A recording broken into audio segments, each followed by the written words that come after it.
Day 91 of 1,461 days of ignoring the Trump administration. I am not a self-help guru. Happy Easter, everybody. I'm just trying to help myself.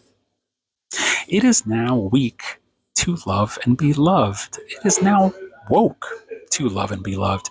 Some men, like those in the Trump administration, including the leader of the Trump administration, have painted themselves into this corner.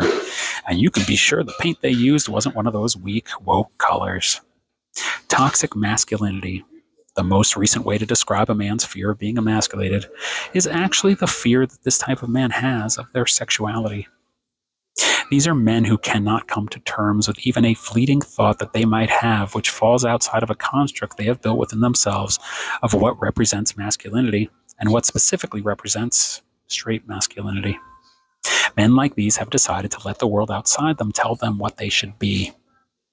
There can be no expression from these men whatsoever of curiosities, desires, and impulses that fall outside these strict confines. I am not even talking about acting on these curiosities, desires, and impulses because we know that the leader of the Trump administration always acts impulsively. I am talking about the inability to come to terms with curiosities, desires, and impulses that run contrary to his facade.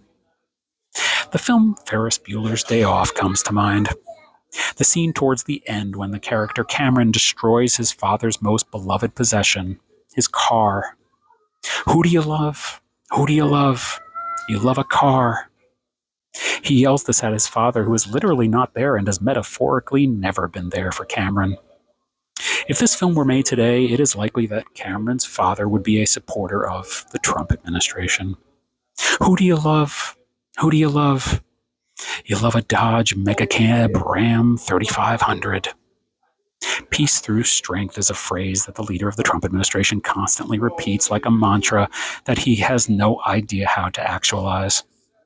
He does not exemplify strength. He exemplifies weakness. He is not a leader. He is led. The way that stops is for men like this to be okay with loving and being loved.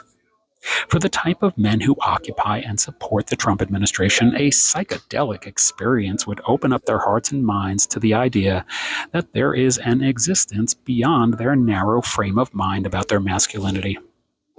As long as men like these continue to ignore these curiosities, desires, and impulses in favor of gutless grudges and grievances, we will continue to ignore the Trump administration.